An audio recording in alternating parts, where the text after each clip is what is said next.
I see you. You see me too? Ha, good, good. Then it is all working. You, me, this projector. Even if we sometimes falter. There is a war building in Sloane's eyes. One that Xivu Arath will exploit, as she did with Osiris. Savathun wore his face, but it was Xivu Arath who took his light. Her whips drove him into a frenzy, lured him into danger, forced Sagira's sacrifice, and left him to die. Now she twists my thoughts into thorns, draws out the faces of the suffering Elixni into my dreams. She whispers that I took pleasure in their pain. I see their eyes as they died by my hands, and they see me. She does not lie. She challenges what you hold as a strength. Osiris's ambition, my protection, Sloane's duty. I have felt how the right word, the right face, can incite one to violence. But I have changed. What she has taken, it will not break me. Sloane is no warrior of glass, but the war within her. Even stone crumbles under enough strife. Stay with her, Guardian, as I should have with Osiris. We must offer her what support we are able, even if she does not want it.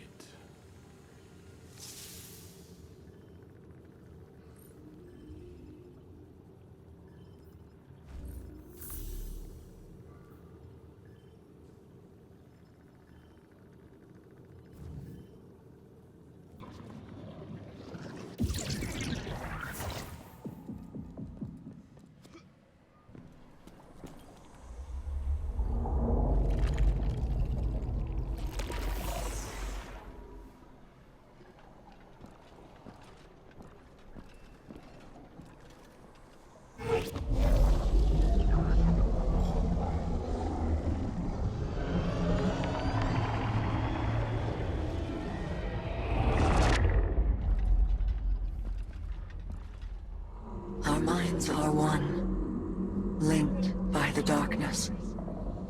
But only for a moment. I must borrow Sloane's voice to speak my words. Please, heed them well.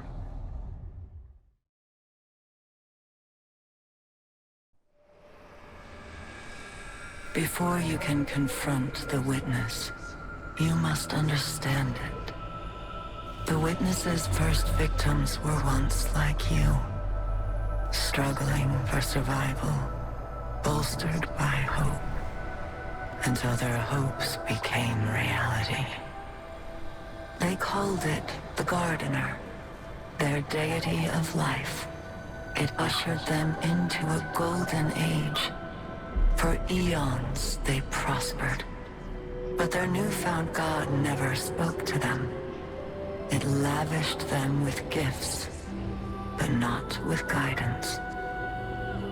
And though they lived in paradise, they came to crave a greater purpose. They desired meaning, structure, a winnower, to shape the garden.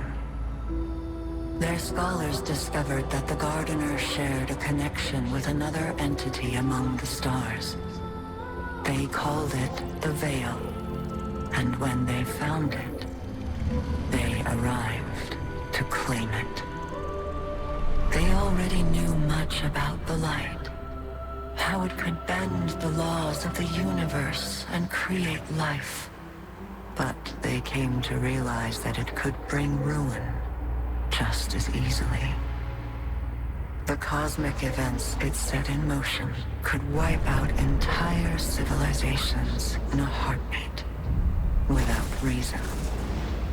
And so they saw the light not as a source of prosperity, but of unfettered chaos.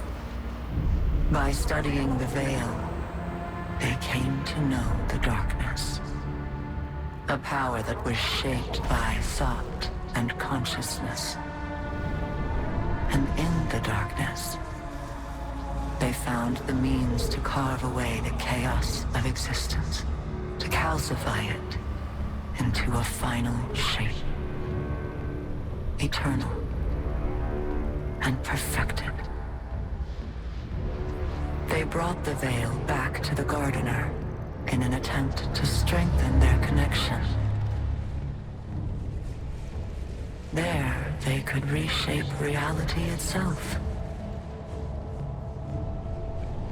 The Gardener would not allow it. And so it fled their world. But they would not be deterred. Having witnessed the truth in the darkness, they used its binding power to merge themselves into the salvation they craved. Thus began the Witness's pursuit. Its campaign to impose meaning on a meaningless universe. One that is nearly at its end.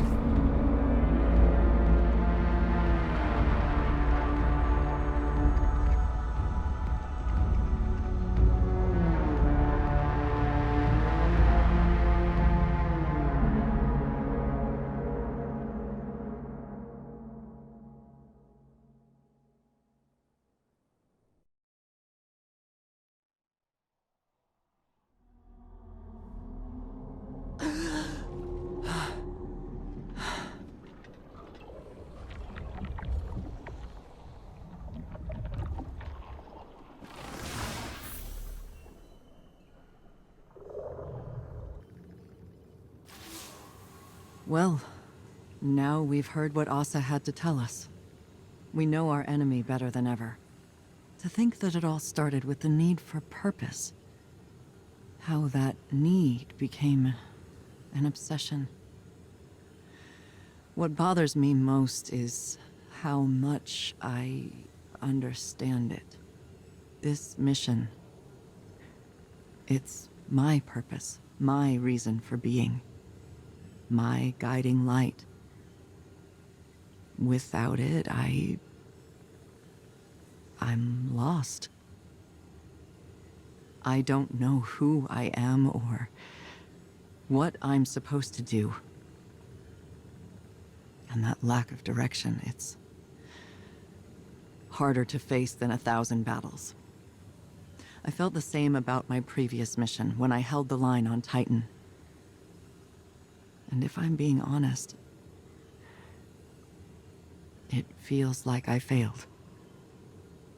I survived, but for what reason? What was it all meant to achieve? The only answer I've found is to learn what Asa knows. If I can do that, it will all have been worth it. Our link ended before Asa could explain how to get through the portal. The bond took its toll. But we'll both be ready again soon. When that time has come and gone, then I can feel like I accomplished the mission.